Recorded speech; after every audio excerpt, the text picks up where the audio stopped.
Alright guys, happy Tuesday. I hope you watched the Khan Academy video, especially the ones who had a little problem with the number 9 yesterday and figuring out the denominator. I wanted to do a quick reteach on the exit slip because quite a few of you missed a few of the problems.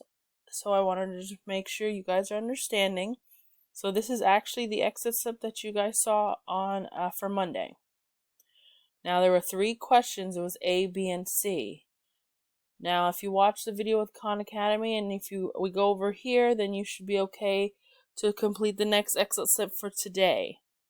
So when we are looking at fractions on a number line greater than 1, which is this example right here, because this is going all the way to whole number 2. The reason I have arrows here are these are your whole numbers, guys. So these are your stopping and starting and stopping points when you're counting to figure out how many parts are in one whole. A lot of you with the exit slip on Monday counted from 0 and counted 1, 2, 3, 4, 5, 6, 7, 8 and gave me 8 as a denominator. However, that was incorrect because you remember fractions are part of one whole. So every arrow is where you stop. So what we see here is you're supposed to start from 0 and then count until you reach the next whole number, until you reach this arrow. So we're going to start at 0 and you get 1, 2, 3, 4, and that is where you stop. You do not continue. We are just determining the denominator right now. So now that we know that there are 4 parts, and we can verify that by doing the count from 1 to 2. And if I count from 1 to 2, I have 1, 2, 3, 4 parts. So our denominator for this particular number line is 4, no matter if we go up to the number 3 whole number or all the way up to 10 as a whole number. Every whole number is cut into 4 parts. So our denominator stays 4. Some of you are switching the denominator the further along you went in the number line. And like I said, the denominator is the one number that does not change as you progress through the number line. Only the numerator. So here you go is a picture of, and I had Emily wanted me to use the laser point, Emily. So here you go. So using our laser pointer, here's the counting again. 1, 2, 3, 4.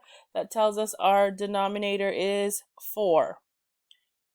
So for the exit slip yesterday, these are the answers that I wanted to see.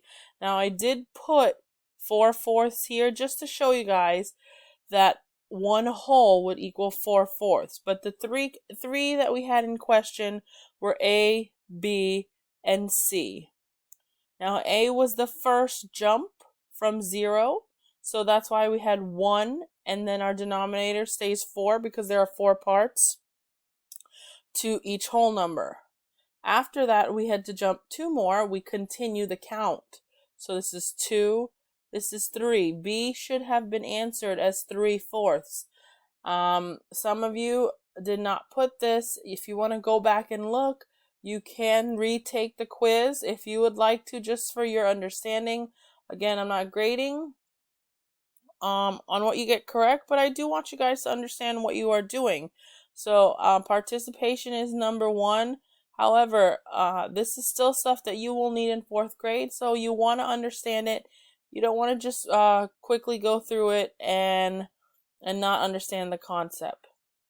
So then we keep going, and this is where I had the most issues, was letter C. There's 2 ways to answer letter C.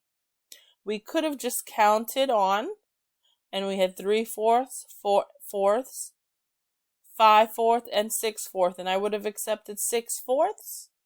Or, I know that we already ate one whole pizza once we reached this number.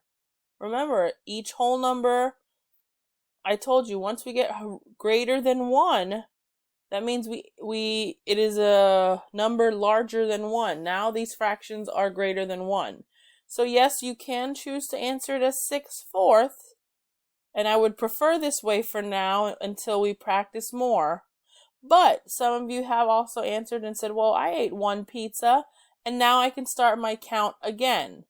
So now I still have my 4 parts here, but I'm going to start my count again. 1, 2.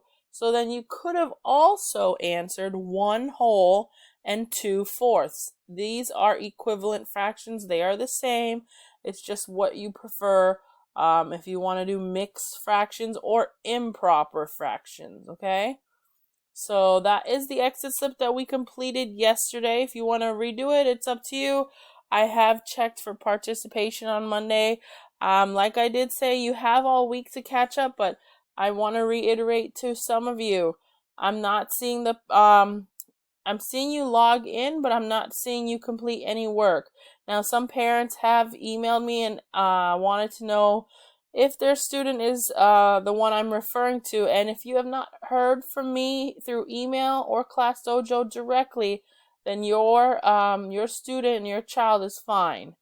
And I'm getting their grades. I'm contacting directly if I'm having any issues with participation, so no need to worry.